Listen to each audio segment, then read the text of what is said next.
Loyal Point 3 people, welcome to the MCU redo. Join your favorite trio of hosts as we look at the many blunders, missteps, and even successful moments and characters that the MCU has given us, and watch as we give our thoughts and perspectives as to what they could have changed to make something truly, truly special and phenomenal. This can range from entire projects to just singular moments. Either way, if this is your first time, if it's not, strap in and get ready as we enhance your experience with the MCU redo, this time, What If Season 1. So, gentlemen, at the time of recording, we are 4 days away from What If Season 2. So, in honor of that, we are giving What If Season 1 the MCU redo treatment. You guys liked the last two, Thor Ragnarok, Multiverse of Madness. If you haven't, please watch those. But we're going to give our different perspectives on what the first season could have done better. However, to just kind of give everybody a baseline as to where we're coming from, guys, I'm going to ask you this, Lou. I'm going to throw it to you first. Did you like What If Season 1? Loved it. I thought the concept was fantastic. The characters, it's always extremely high in most of our rankings. We'll touch on why it kind of feels more like an outlier. I was a massive fan of What If Season 1, though. Spider Brando, what about you? I enjoyed it. I thought it was unique and different and a cool way to tell new stories and kind of like a infinite like plug and place like type of, I don't know what type of word I was looking for that, but they could do like pretty much any different storyline in the multiverse and from universe to universe. The whole premise of the show was it called What If? Like you could always have what if freaking Eminem became Iron Man. I'll watch that. But it definitely did have some flaws, which is why it did not crack too high in our consensus rankings. But it was still great. I'm excited for season 2. Yeah, for sure. What If is one of those things where I agree with you guys. I really enjoy it for what it is, but it's one of those things I just don't think about after it, except a few moments and episodes here and there. Mm-hmm. And I think that's the largest problem that it has. So let's start with what we would change, Mr. Funkaloo. We're going to kick it off back to you again. You're always one that, at least in the time that we've known you, right, on our personal chats, you've always talked about the problems that you've had with this show. Right? So what would you change? Listen, the big strength that this show has is it's a very strong narrative cohesion, right? The Watcher, I think, is a fantastic character, and the type of character he is, you have more of someone who's interested and intriguing, but he's kind of feels like his own individual and those types of things. So it's like kind of like a niche within a niche of the MCU.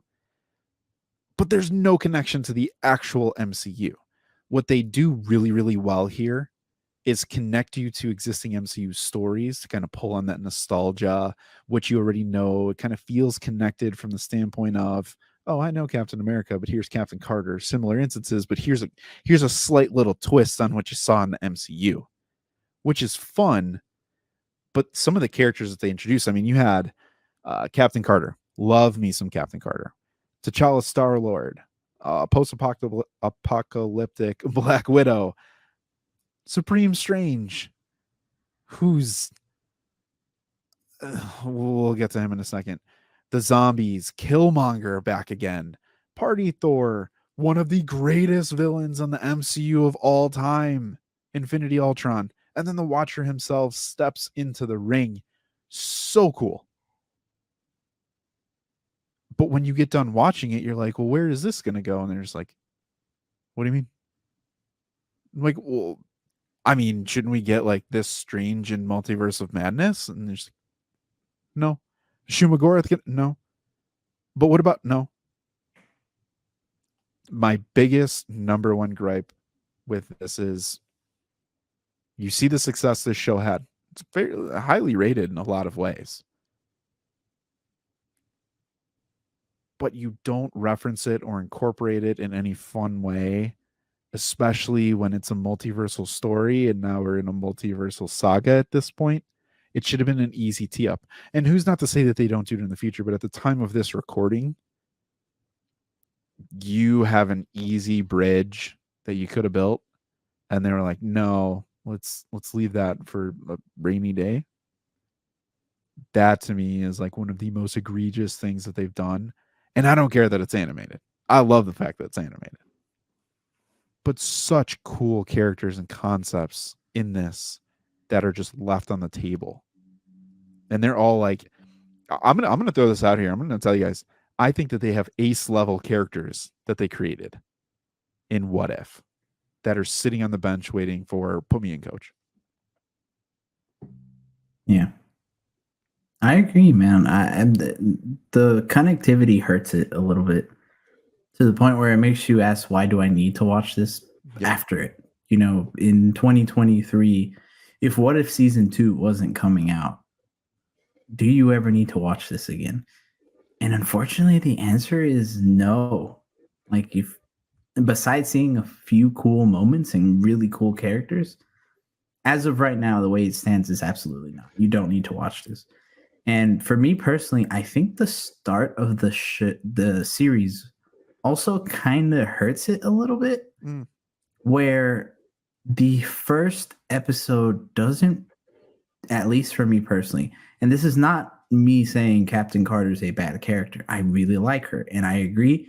She's probably someone that they could use as an ace to even replace Captain America if they wanted to in a certain way. Mm-hmm. But if they really wanted to show how out there the series could get and really, really start it off with a bang, I'd say you start it with something like the Supreme Strange episode, like Zombies, like episode 3 where Ant-Man is killing everybody, or Yellow Jacket, sorry. Mm-hmm. That way people are like, oh, well, this is what I know, but there are bigger differences where Captain Carter, that doesn't feel like much different. It feels like I was just watching the first an abridged version of the first Avenger with a different character. Now, No. here's my question with that. And Spider-Man, I'm curious what you think of this too.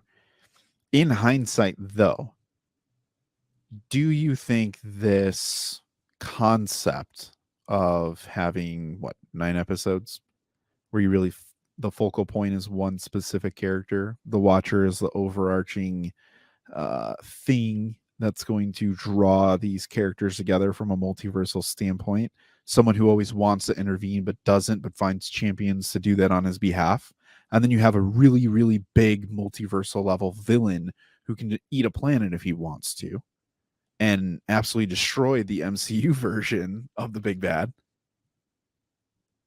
And you get your themes of heroism, sacrifice, the impact of individual choices, but I have that on a grounded level. I have it on a cosmic level.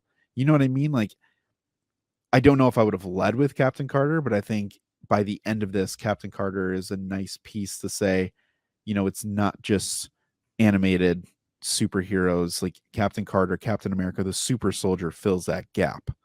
Whereas Star-Lord is a human, but he's outer space. You know what I mean? Like, Yeah, I'm with you on that standpoint. That would have been good and would have fit well if you have a 2-episode release or a 3-episode release, or do what season 2 is doing, where it's 9 days, 9 episodes, and you don't have to sit on that. You can get to the next thing quicker, which I think the MCU struggles with, and hopefully changes here in the next, 30 days. Yeah. I do think that episodic release is going to help it a lot. And we're probably going to end up looking at season 2 a lot more favorably, especially if from what it seems, it's getting, like you said, that first issue, it's getting more connected and it's giving you a reason to rewatch and care about the show after you watch it. So Spider-Brando, for you specifically, is there an episode or a concept in here that kind of didn't fit? Right, you had Captain Carter, T'Challa, Black Widow, Strange, zombies, Killmonger, Party Thor, Ultron. Which one of those is like, it feels like it's disconnected of disconnected?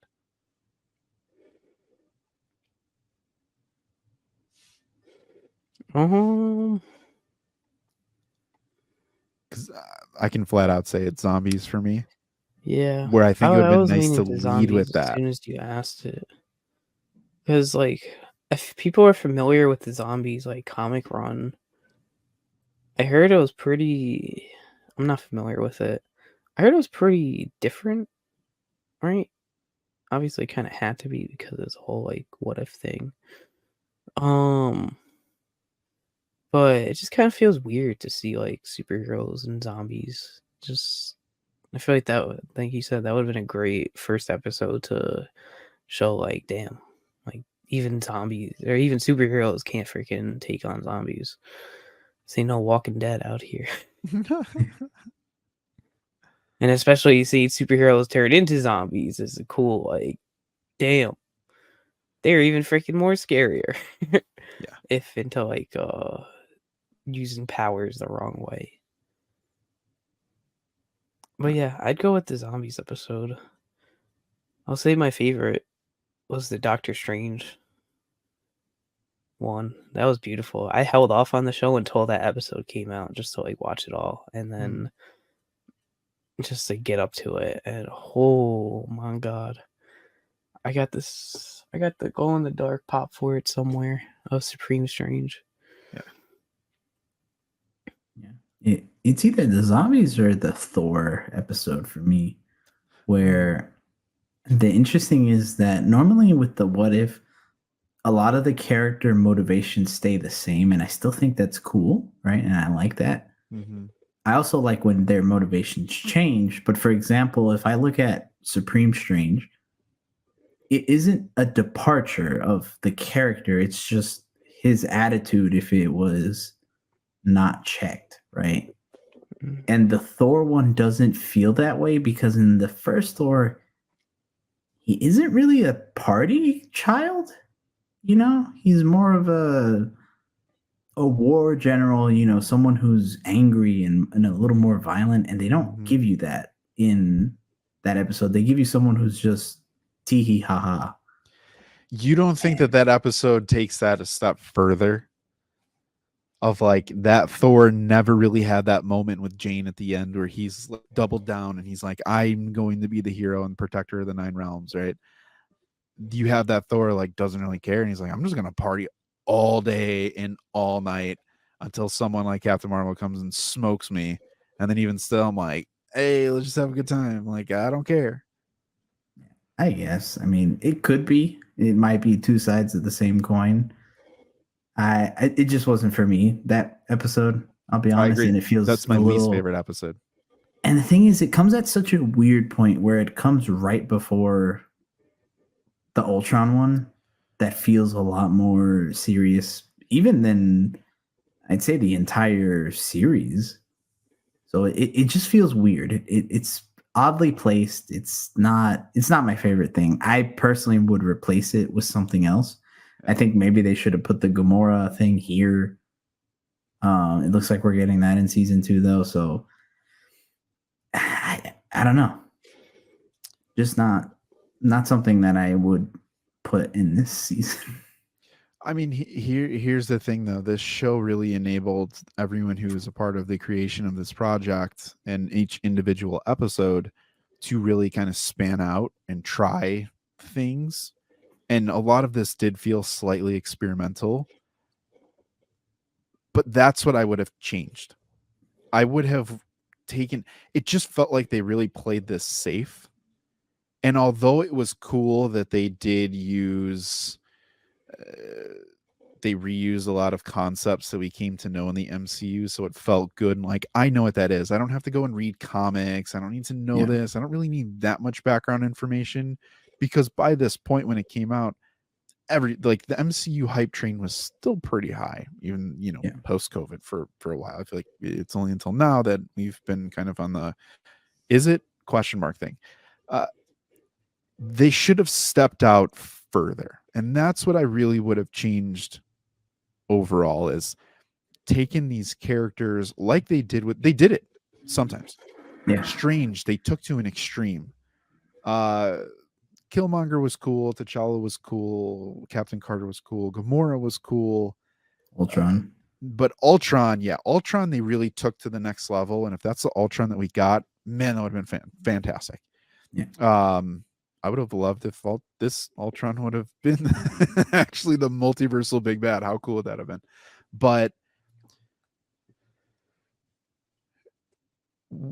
and we're gonna do an episode about season 2's preview, but I like what they did, and they kind of already solved one of the biggest things, is introducing kind of a specific character, and safely they're introducing us to a new type of character, a new origin, a character that again is shrouded in what everyone says about MCU and Disney, of just them pandering to another, culture just to draw more fans and all that kind of stuff. I don't think so. But at this point, you could have stepped out with a lot of people and doubled down, like an Ant-Man. The Yellow Jacket episode and what he did with the Avengers was one of the coolest episodes I've seen by far. And that showed you the capability of what Yellow Jacket could have been. And he was nothing like that in 2015 Ant-Man. Yeah. Not even close. But he's a massive problem. Ant-Man is a problem. Wasp is a problem. Yellow Jacket is a problem. You should take characters that far and then reintroduce them into the MCU. It's animated. Show off the power set. Have fun with it. And then try to take that momentum back into their next live action appearance. You kind of butchered that with Captain Carter. She got freaking bodied first live action appearance. I'll tell you this 100% because of What If, the fact that that moment happened in Multiverse of Madness, I was like, really like WTH. I was like, that, like, we just saw Captain Carter be great, and you get nerfed like that quickly. That was purely off of What If for me, to be like, I didn't really like that, because I've actually enjoyed the What If Captain Carter. Even the Sinister Strange, or not Sinister, but Sinister, right? Yeah. Sinister Strange is the evil one in Multiverse of Madness, where a lot of people were like, "Oh, is that the one from What If?" in the trailers, and then they're like, "Nope, have fun." He's not here, and it just felt like a missed opportunity to really go out there and keep playing with that world. But it feels like, looking at the list of season 2 episodes, it really feels like they're starting to play with that and really go further in, where, for example, in the first one, Nebula joins the Nova Corps. It's like, they're really starting to go out there, play with it, see what we can do with that. Where Nebula right now is probably an MVP character after Guardians 3. Let's keep exploring that. What if she did it earlier? Hela finding the 10 rings. That's a problem with another problem. Dude, that's funny. We just talked about Hela with the Ragnarok MC redo, and just these little subtle things of like, damn, could you imagine if I was like, write that down. Yeah, right. They heard. Even though this episode has been animated for a while, so they heard us, right? But dude, I mean, it's exciting. They TVA'd to our episode and are like, did. See what these people have to say, and then went back and was like, all right, put it in motion. Pure time slipped up there. I was gonna say, are we gonna get pruned though? Oh man, I was gonna make a bad joke. Nope. Okay, comment. So here is my preemptive issue that I may have though. If you have Nebula, who's MVP level, who most people are gonna look at this and they're like, oh, when I see the episode list, I'm actually pretty interested in that one. But if she's messing with the Nova Corps, for me, you need to do something that does one of two things. One, you either touch on the character, you get a Richard Rider, you get Nova reference, you get something along those lines to say, hey, we have someone of this caliber who's out there. Or two, you touch on and fill the gap of, how did Thanos get the Power Stone type of thing? fill in gaps of things that are unseen, just to not necessarily be canon to those specific events. But again, the way that they worked, what if, take what we know and you use that, and subconsciously, those are associations that we as fans are going to make. That's what I think that they need to do, is take what's existing, introduce something new, but also subtly introduce something, so when we do get that appearance, hey, here's a what if scenario, but we've already laid the groundwork for this character. It just so happens that he was on this side of the street than the other side of the street, right? Not all that's going to be different. That's how I think they need to play this puzzle. Yeah. It's so interesting because what if can go one of two ways. You either do that where it's something familiar and you just start filling in little holes. And again, like we saw, it could work out really well in the case of someone like, for example, Infinity Ultron, where at the start of it, it's not that different. Right. It's where it ends up going.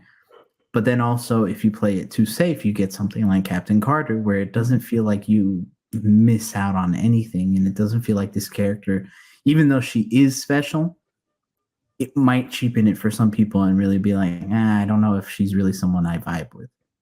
So I'd be interested to see where they end up doing it with the new characters that they're trying to introduce and all that. Needless to say, if I were to go back, I think you give us more characters like Infinity Ultron, like Supreme Strange, like the Watcher, where you just go out there. You start with something familiar, but you just take it as far out there as possible. And I think the other one that does a really good job, and we haven't given it the proper shout out, is the T'Challa one. Yeah. While it's not like super duper crazy as the other two, it's still far out there enough, because I remember on the internet when Thanos just shows up and he's like, yeah, I talked him out of it. And people are like, yeah. They just said all of the Infinity Saga sucked. And it's like, no, it's a what if episode. That's exactly what you got. They casually dropped it. That's all. Yep. And it gives you a cool look into that perspective of how this T'Challa is perceived to these people. But that's where you play with it, though. You play with the audience in that fun way of like, we know by now your groups and your segments of the MCU. You got to know that on the other side as a creator of this. And you give the fans what they like. If I were sitting here and I was in charge of What If, I would literally go on all the MCU forums and be like, what do people hate? What do people love? What do people hate? What do people love? Let's give a what if. What if She-Hulk ended in a different way that satisfied the fans who review bombed this? Keep everything, give an Infinity Ultron piece of this. You go to the point where we know we got cut off, and instead of going left, you take the episode and you go right. I like something those are simple things to do, and like you guys are saying, like you play it safe or you go this way. I think that's an extreme way to go, but it feels safe. It's like, hey, this is what you guys could have gotten. Guess what? It's the multiverse. So now if we need to pivot and change away from a character, cough, cough, news that we got today, it's not going to be that foreign for people. And you can show them how like there's another side to this fence. Anything can happen in the multiverse saga. Yeah. All right. Go ahead. I'll say, building on that, one complaint or idea that just came into my mind. They should do something with like the legacy characters for a show like this. I feel like that would be a great way to reintroduce like an X-Men. I know they got like the X-Men 97 TV show coming back out, but I think it would have been cool to see like what if Wolverine joined the Avengers or something, and then that would have been like a really cool introduction for people that aren't too familiar with like Wolverine and the Avengers, and people that are pure MCU fans that don't know much like about them. So I think that's something. I believe they had the rights back when season 1 came out, and season 1 and 2 were kind of be worked on back to back, so they should have been able to. And then by the time we get to like a Deadpool 3, they'll be like, oh, this guy kind of looks familiar. Just like how Carter or Captain Carter was like, oh, it's a person from What If. Mhm. I would be down for that, but I think that they want to save it for a live action because how much money is What If going to make for them in comparison to like the first view? That would be like Toby and Andrew or a What If episode. Like, what if our Spider-Man met the other Spider-Mans? I would love to see it, and I think it'd be super cool. And I think they could get a lot more people to be a part of it from a voice acting standpoint. But I could totally see them doing that in like season 3 or 4. Yeah. That's fair. That's fair. Well, as we wind down the episode, I'm going to ask one last question. If you could do your own what if scenario, what would be the what if scenario you put in season 1? Go as crazy as you want. What is it? What's the scenario you're putting? I know you have one. And I know I have one. And I know what's you yours? have Yeah, one. you got to give us some time to cook on here. Okay. I'm like, ooh, you just hit us. Personally, my number one thing. What if Hulk was not the champion of Sakaar? And you put in Beta Ray Bill. Oh, man. That to me, that's the best way to put him in. Because honestly, I don't see how they're doing it. And if you use What If as a vehicle to kind of test the waters with some of these characters, and I guarantee you, if you gave us a Beta Ray Bill episode in What If and you replace him with Thor, this party Thor, dog, top tier character. Like, easy, top tier. So yeah, that's my what if. What if Hulk was not the champion of? I like that one. That would be cool. I like that one a lot. So I think we're still going what if Infinity Saga then at this point. We can, yeah. Oh man. It's tough. I'm trying to think. You know, I have a lot of what ifs. If I had to narrow it down. Just your most, the thing you would want to see the most.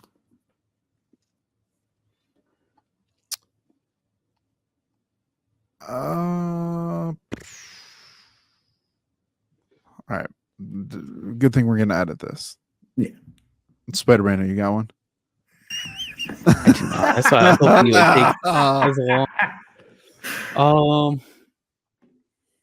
Sorry, I know it's kind of a no, it put you on the spot, but I just thought of it and I was like, it would be a nice way to like kind of talk with the episode. I'm trying to make mine like friendly. Okay. If I had one that I would really have liked to have seen is what if Hawkeye was a part of Hydra?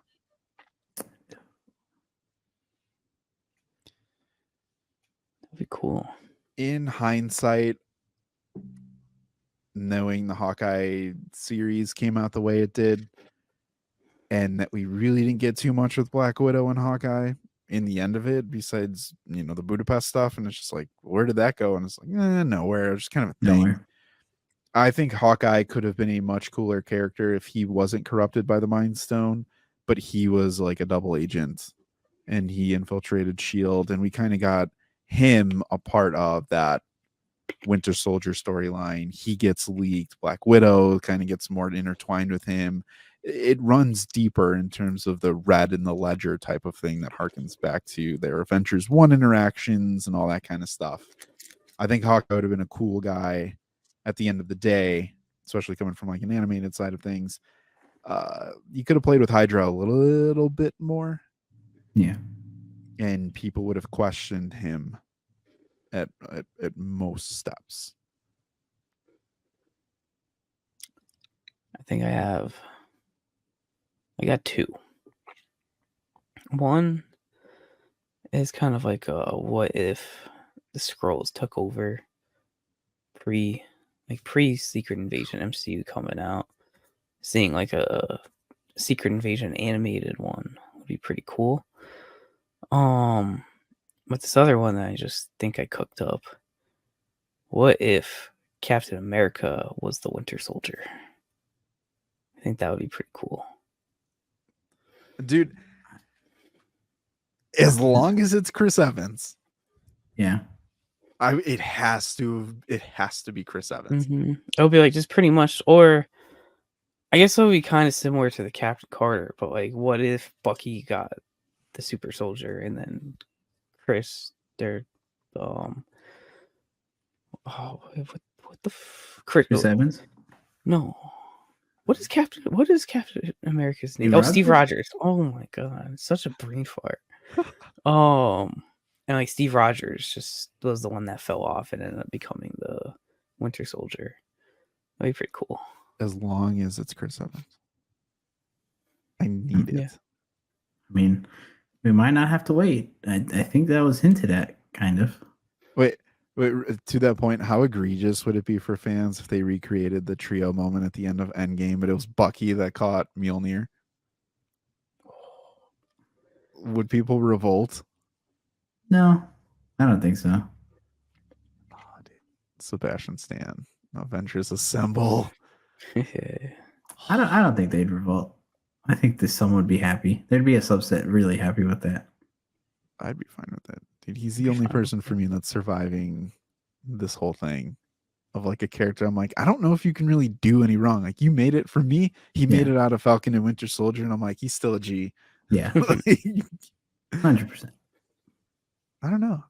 This is good. And What If is really good in a lot of ways. I just wish they had some connectivity so that people could really sink their teeth into it and it could get the praise that it deserves. Because I think we disqualify it all the time because we're just like, yeah, but it doesn't really go anywhere. Like, it doesn't do much. It's really self-contained. And this is just side note, I don't know why Marvel Studios is so dead set on achieving success with a concept before they roll out the concept on a larger scale. Yeah. Like, we get variants of Loki, and then there's like, do you want to see variants of Spider-Man? And we're just like, oh, you've never done that. And they're like, yeah, we have. And like, oh, okay. Do you want to see an entire saga that's multiversal? And they're like, go watch What If. We've already done it. I don't know. Yeah. I agree. I think connectivity and just doing that extreme, going a little more extreme.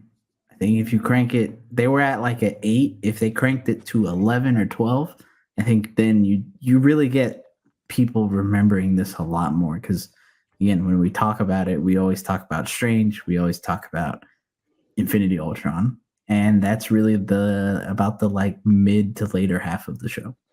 Yeah, I think we're all waiting for a twist that never came. And I'll tell you this. You alluded to it, and this is the last thing I'll say on this.